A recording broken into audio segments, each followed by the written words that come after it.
the chances are that many of you here today would have had some encounter with burnout. Maybe it was you personally, maybe it was someone in your team, or maybe somebody that you love. We're busy with a fascinating piece of research at the moment, and we're interviewing leaders all over the world that have reported that their daily stress has tipped into burnout, and those who haven't, that are in exactly the same organizations. And we've noted some fascinating things. The first thing that really struck us was that those that had tipped into burnout often felt that it was a sign of weakness, something to hide, something to be embarrassed about. And yet it was often those very people that were the highest performers, they had a strong drive for perfectionism. And they were often the most conscientious, highest performers, but yet they felt they needed to hide. And the second thing that struck us about these people was that it wasn't only the workplace conditions or the family conditions that caused the burnout. There was something else going on. That was the trigger, but it was not the whole story. And that enabled us to dig a little bit deeper under the surface of what was happening to leaders that were struggling with burnout. And we discovered an interesting thing, that it was not only what was happening on the outside, but what was happening on the inside. And I'd love you to think a little bit about your situation and your story, because what we found more specifically was this phenomena of who people really were essentially drifting away from who they felt they needed to be and how they needed to behave. And I'd like to invite you to think of a time in your life where you felt highly stressed or burnt out. What was happening for you? Where your conditions changed, your family conditions or your work conditions. Maybe there was a new role, a new job, a merger, an acquisition, and things shifted, and you noticed a growing misalignment between who you were on the inside and what you thought you needed to become. And you started editing and changing yourself to fit in, to be accepted with this new culture, to the extent that you started burning out. And that's what we found. And I have a similar story to tell. I'll never forget the day when I was in Johannesburg and I was running a successful HR consultancy on the outside, doing these big HR projects, but on the inside I was dying. The projects were not me, they were burning me out. And it was at that time where I got this opportunity to come to this business school for a panel interview with 12 faculty. The first thing I did, as one does, I Googled the 12 faculty. And I found out that they were professors and doctors and they had these wonderful qualifications. And I thought, oh, Sharon, who do you think you are? You know, you'll never be one of them. You'll never make it. You're a fraud. You know, you're not going to be able to compete with them. But you know what? I really wanted that job. So I thought I'll get a coach and I'll prepare a very fancy PowerPoint presentation around one of these HR projects, incidentally, the very one that had burnt me out and that I hated, but I thought it would really impress them. And there I stood on the day, I'm armed with my PowerPoint, and I launched into it, and I wasn't halfway in when one of the faculty in the front row said, Sharon, stop. He says, I can see that this is not really you. Why don't you rather talk about the work you truly love? Whoa.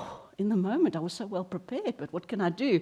I had to pivot, so I took a deep breath, and I went over to the laptop, and I closed the laptop, and I said, okay, let me talk about my work in resilience and well-being and the retreats that I run on weekends. And the weirdest thing happened. It was almost as if something cracked open inside of me, and I started flowing with a new energy, with a new vitality. And this energy flowed onto the audience, and they came alive with me, and before I knew it, I'd moved from doing a presentation to having a conversation with this audience.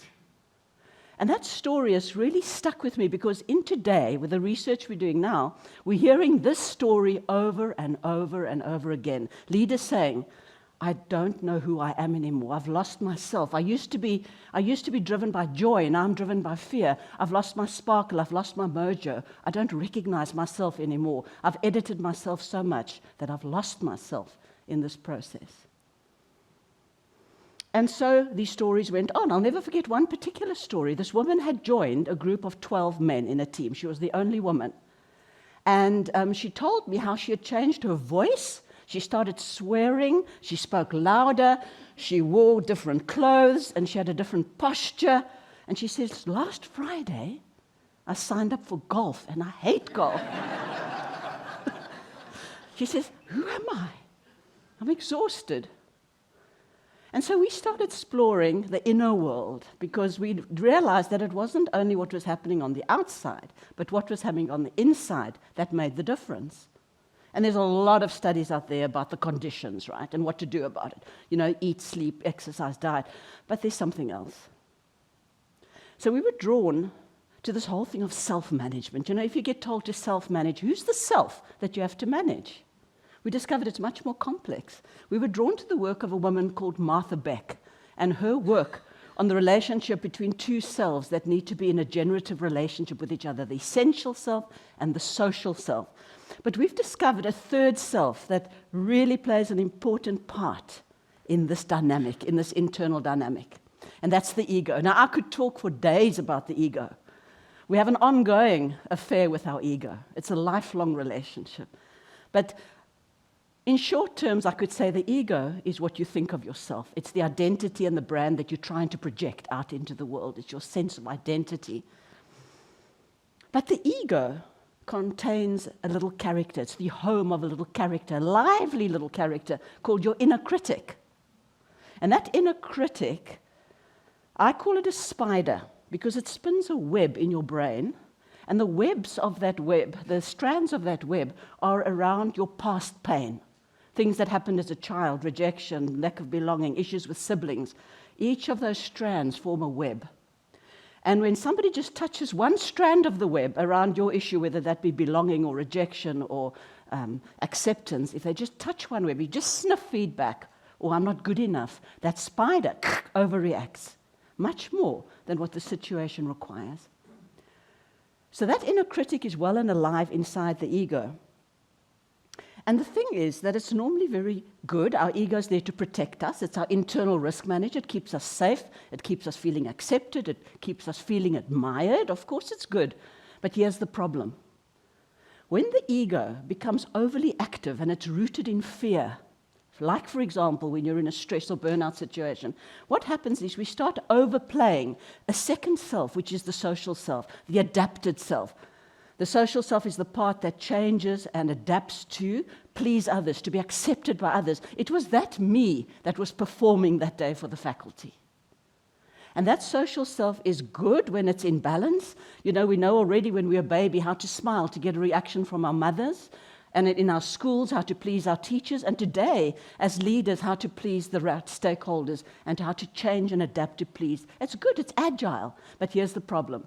When the ego is caught in fear and the inner critic is too strong, we get caught in a double bind, a vicious circle, because we over-adapt the social self to the extent that we lose ourselves.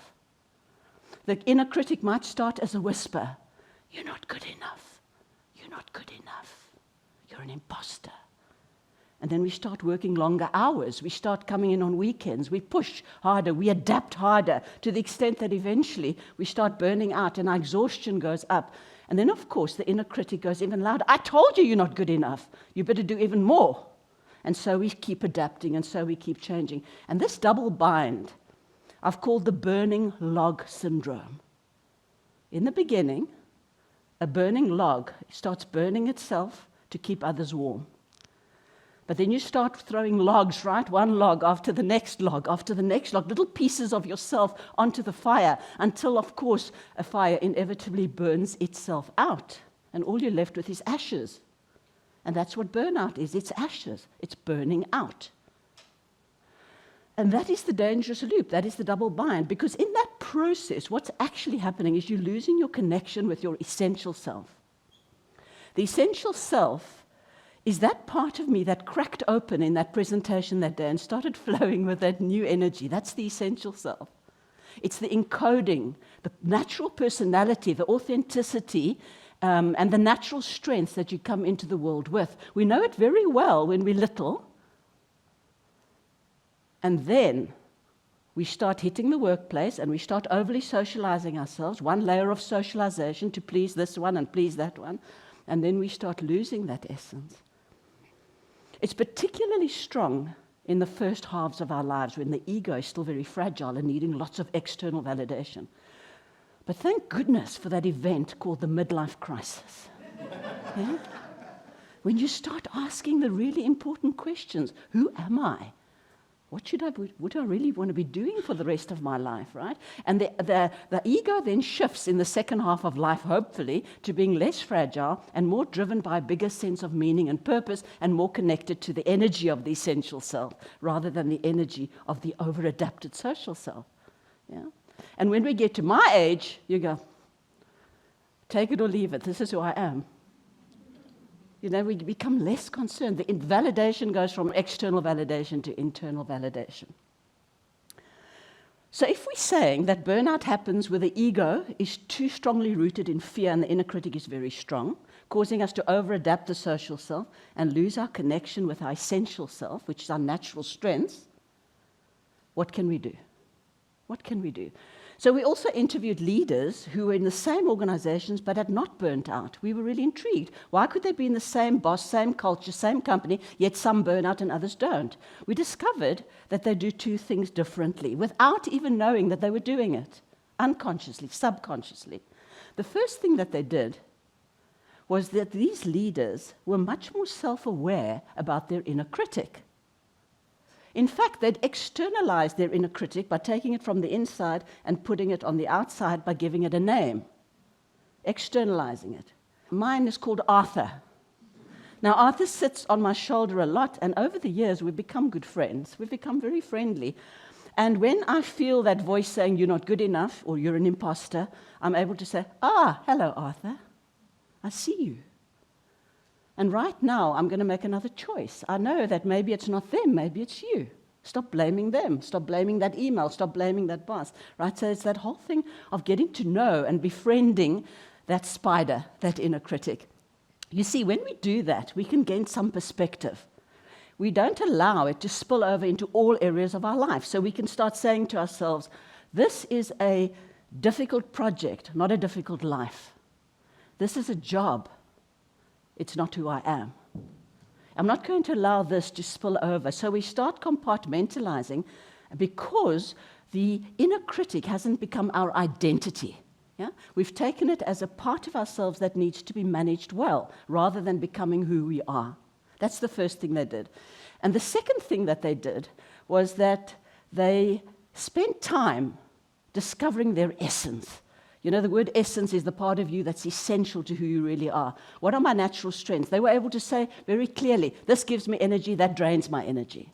And they were more choiceful about the roles they took on. And when they realized that who they were was drifting away from what they were asked to do, when they felt that misalignment, they were able to say, no, that's not who I am. I want to talk about my role. And they did the same for their team. So they started flexing roles around talent to unleash that pure energy, because the essential self is pure energy. And that was incredible. And that's when resilience became a real possibility. None of these were at the peril of another, right? They were working together in a more generative way. So perhaps the real risk in our lives is not so much the pressure and the stress. Perhaps the real risk in our lives is losing ourselves. Not noticing where who you are and what you do start to slowly drift apart. And you lose your essence in that process. So my biggest wish today here for all of us, including myself, is that we will take the time to remember the part of us that is most alive. When was the last time you felt completely and utterly alive? When energy flowed through you and you were truly living your natural strengths. To remember that part of us that is most alive and to discover it, and continually every day to rediscover it, because it's a journey of rediscovery. And as we continue rediscovering that part of ourselves, what will happen is that the who you are and what you do will start to grow closer and closer together and become integrated. And when that happens, we start flowing like a fountain and not burning like a log. Thank you.